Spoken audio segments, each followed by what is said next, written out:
G'day guys, I'm down here at the 100 Acres Reserve in Park Orchards out of Melbourne, Victoria, Australia, and I want to talk to you today about the biggest issue on why people don't achieve their dreams. They don't go after them, they don't chase them. This is the biggest thing that stops people. So I've got 10 points that I want to go through, and I'd love to hear your comments as well. And I'll give you a bit of a tour of the bushland that I'm walking through here so you can see what it's like. Alrighty. So fear is the primary obstacle that prevents people from pursuing their dreams and making significant life changes. Think about that person who left their secure corporate job to start their own business, or someone that's moved across the country to pursue a passion. These everyday heroes demonstrate that even highly accomplished individuals face this challenge. The interesting aspect isn't just our personal fears, but how the fears of others, particularly friends and family, can project onto us and influence our decisions. This creates an additional layer of complexity in the decision making. And we're not just battling our own doubts, but the collective anxieties of those people around us. So my question to you is, what dream have you been putting off? And what voices have you been hearing in your head? Are they your own voices or voices of the other people that are close to you, that are stopping you from pursuing your dreams? So please put in the comments below. I'd love to hear them, read them, and let's get some interaction going with this video. So point number 2 is we need to make the distinction between true friends and friendly associates. There's a crucial distinction between true friends and what we call friendly associates. True friends support your vision unconditionally, even when your choices seem risky or unconventional. Like that friend who encourages you to start a YouTube channel, for example, or even when you're nervous about it. Friendly associates, while well-meaning, often project their own limitations and fears onto your dreams. They may discourage you, not out of malice, but because they're viewing your aspirations through their viewpoint, their lens, and they're not comfortable with doing it themselves. Think of that friend who says to you to be realistic. That's who I'm talking about. So the question is, think about your inner circle. So who are your true friends and who are the people that unconsciously might be holding you back? So put in the comments down below. I'd love to hear about it. Okay, so point number 3, I want to talk about the illusion of fear. So fear is often an illusion we create in our minds, giving power to our thoughts and beliefs. The key is not to eliminate fear, that's impossible, but to act despite its presence. Courage isn't about being fearless, it's about moving forward even when you're afraid. So the question for you is, what's one small step you could do today that would move you forward closer to your dreams? Even though you're afraid, what's one small step that you could do today which pushes you further down the right pathway? So put in the comments below what that one little step is, small step. Okay, we're up to point number 4 already. And this one is the myth of limited chances. So there is a belief out there that we only get one shot at success, but this is another illusion. Life constantly presents us with opportunities and chances to pursue our goals. Each new failure or setback is simply another step in the journey, not the end of the road.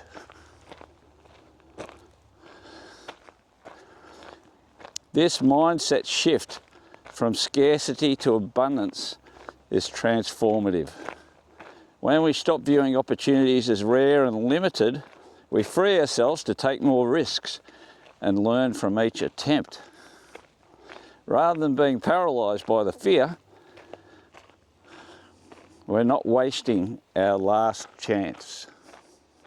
So my question to you is, if you knew you had unlimited chances, what's that one thing that you've been putting off that you could try today? Start today. Put down in the comments below. I'd love to hear it. Okay, we're up to point number 5. This one's called the waiting room concept.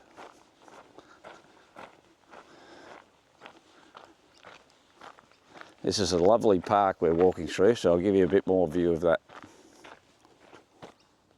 So instead of passively waiting for opportunities or responses, think of waiting periods as your creation room.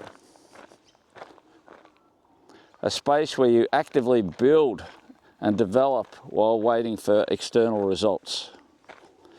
This transforms periods of uncertainty from times of anxiety to periods of productivity. This approach eliminates the power of rejection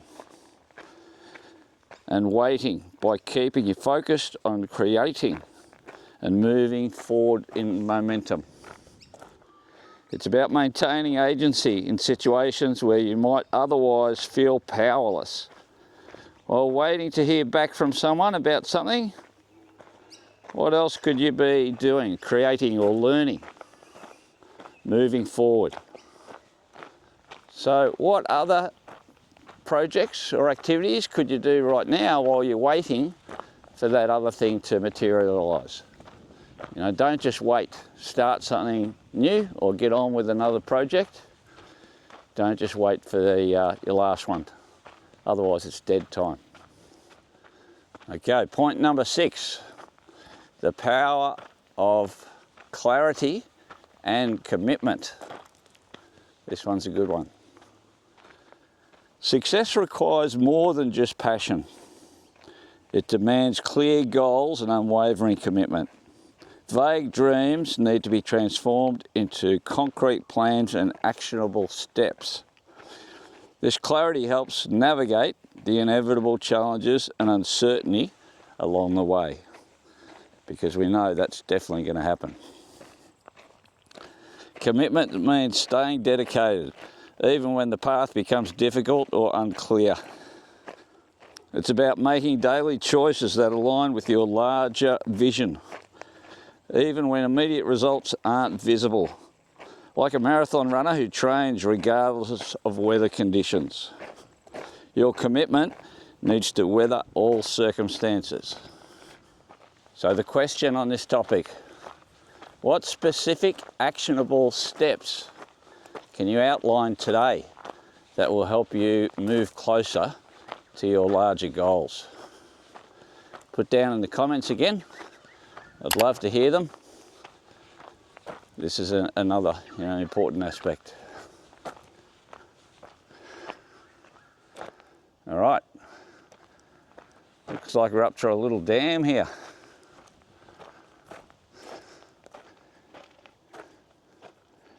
It's got the history of the 100 Acres Reserve.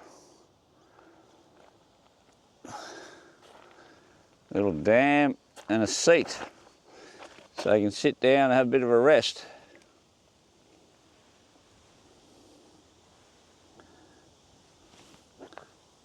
It's a very nice park, this one.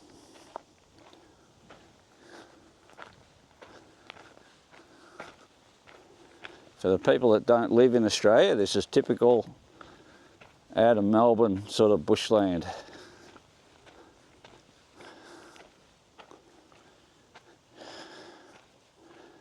It's good, you got your little maps here. All right, we're up to point number 7. And this one's titled Creating Your Own Opportunities. So success rarely comes from waiting for the perfect moment or opportunity. Instead, it's about actively creating opportunities through networking, developing skills, and building relationships. This proactive approach puts you in control of your journey rather than leaving it to chance. The myth of the lucky break often masks years of consistent effort and relationship building.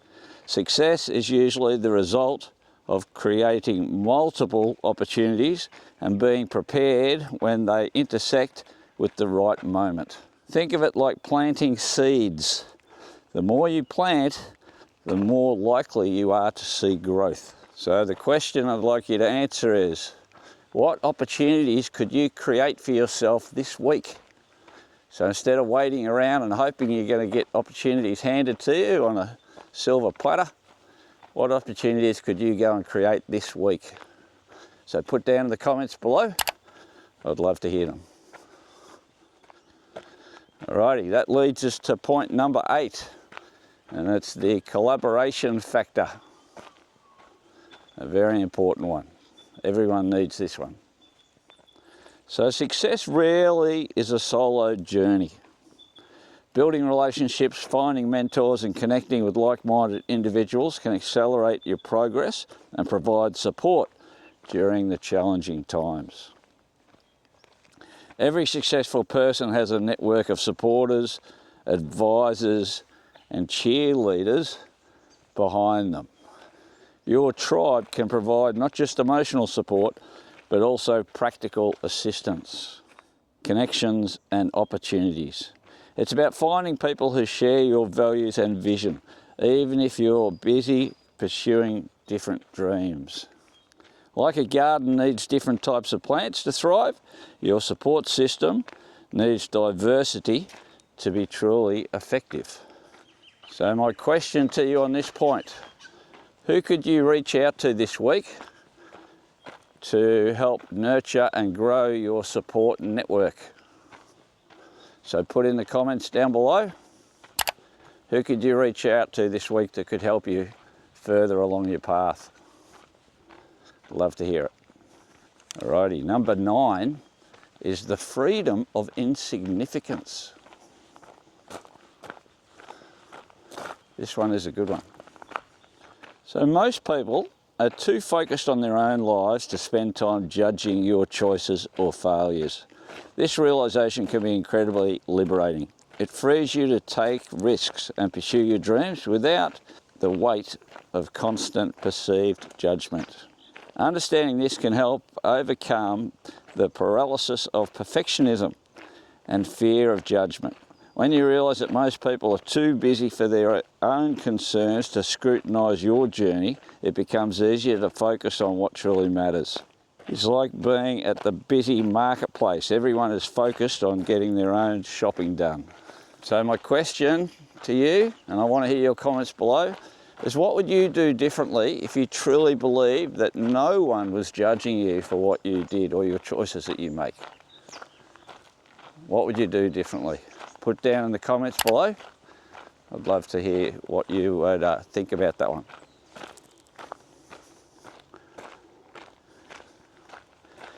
And we're up to point number 10, the last point. And this one is titled, "The Journey is the reward, not just the destination." While goals and achievements are important, the real value often lies in the journey itself. The process of pursuing your dreams transforms you, regardless of the outcome. It's about who you become along the way, not just the achievement. This perspective helps maintain motivation and fulfillment, even when facing setbacks. When you value the journey as much as the destination, every step forward becomes meaningful, regardless of the final outcome. Like hiking a mountain, the view from the top is spectacular, but the climb itself shapes you. And the final question that I'd like to hear your feedback on, your comment, is what have you learned about yourself just by pursuing your goals, going after them? So I'm not talking about when you finally achieved them, or whether you did achieve them or not. I'm talking about what did you learn about yourself by just going on this journey. Please put in the comments below. I'd love to hear it. And that's it. That's the end. Please comment down below if you like it. Give me a thumbs up. If you know someone that could benefit, please share it with them. And yeah, I'm looking forward to all the comments on this video. And lastly, make sure you have another great day. Okay, bye-bye.